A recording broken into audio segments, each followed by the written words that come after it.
যে আসার কথা। এবং আমরা তিনজন কিন্তু আজকে অনেক সকালে উঠছি, বিশেষ করে কাকুলিয়ার পূর্ণিমা কিন্তু ওরা একদম ভোর রাত থেকে সবকিছু গোছগাছ শুরু করছে। আমি কিন্তু 6টার আগে একটু উঠছি। তো ওঠার পরে তাড়াহুড়া করে রেডি হয়ে ওদেরকে নিয়ে চলে গেলাম বিমানবন্দর রেলওয়ে স্টেশনে, এবং এখান থেকে কিন্তু আমরা ট্রেনে উঠবো পর্যটক এক্সপ্রেসে। তো সবাই তো জানেন যে পর্যটক এক্সপ্রেস ট্রেনটা কোথায় যায়, তারপরেও যারা না জানেন তাদের উদ্দেশ্যে বলি, পর্যটক এক্সপ্রেস ট্রেনে আমরা কিন্তু চলে যাব কক্সবাজার। আর ঢাকা থেকে কিন্তু দুইটা ট্রেনই কক্সবাজার যায়, সেটা হচ্ছে কক্সবাজার এক্সপ্রেস আর পর্যটক এক্সপ্রেস। এই দুইটা ট্রেন, একটা হচ্ছে দিনে যায়, একটা হচ্ছে রাত্রে যায়। তো আমরা কিন্তু কক্সবাজার এক্সপ্রেসের টিকিটটাই কাটার ট্রাই করছিলাম, তবে ওইটার টিকিটটা খুবই রেয়ার, একদম পাওয়া যায় না। তারপরে আমরা বাধ্য হয়ে পর্যটক এক্সপ্রেস যে ট্রেনটা আছে এটা টিকিট কাটছি। আর এটা কিন্তু অনেক সকালে ভোরবেলা, আসলে উঠতে একটু কষ্ট হয়েছে, তারপরে ওঠা লাগছে, কিছু করার নেই। তো সকাল সকাল আসার পরে আমরা কিন্তু এখানে একটু নাস্তা পানি করলাম, মানে ওরা চাটা খাইলো, কফি খাইলো, এবং আমার ছেলেও কিছু টুকটাক খাইলো, এবং ওই যে ও একটা ক্যান্ডি নিছে। তো আমরা এখানে ওয়েট করতেছি। আর আমরা কিন্তু একটা কেবিন, ফুল কেবিন বুক করছি, সিঙ্গেল একটা ফুল কেবিন। আর একটা সিঙ্গেল কেবিনে কিন্তু 3জনই যাইতে পারে।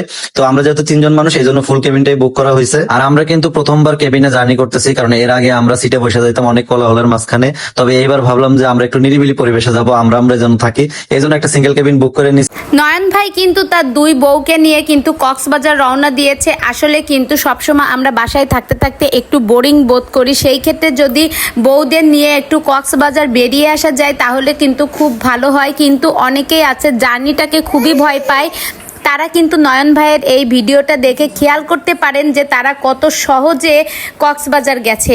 আর তারা কিন্তু পুরো একটা মানে ট্রেনের কেবিন ভাড়া করে নিয়ে কিন্তু গেছে, যাতে একটু রিল্যাক্সে যেতে পারে। অন্য অন্য সময় দেখা যায় যে তারা এমনি সিটে বসে যায়, তাতে তাদের খুবই কষ্ট হয়ে যায়।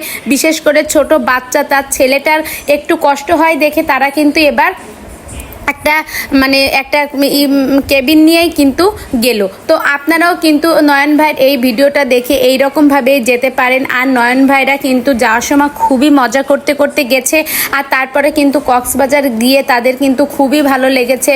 আর অনেক দিন ধরে দুই আপু, পূর্ণিমা আপু এবং কাকলি আপু বসেছিল যে তারা একটু সময় সুযোগ করে কক্সবাজার যাবে, কারণ তেমন তো কোথাও তারা বেড়াতে যায় না।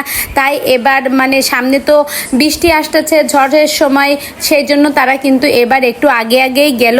তো এই সময়টা কিন্তু ঘুরতে যাওয়ার জন্য খুবই পারফেক্ট। আপনারা যেসব আপুরা যেতে চাচ্ছেন তারা কিন্তু এখনই প্রস্তুত হয়ে নেন। আর নয়ন ভাইয়ের এই ভিডিওটা দেখে কিভাবে যাবেন, কি করলে ভালো হয় সেটা বুঝে তারপরে কিন্তু বেরোবেন। তো ভিডিওটি কেমন লাগলো, ভালো লেগে থাকলে অবশ্যই একটা লাইক করে আমার সঙ্গেই থাকবেন।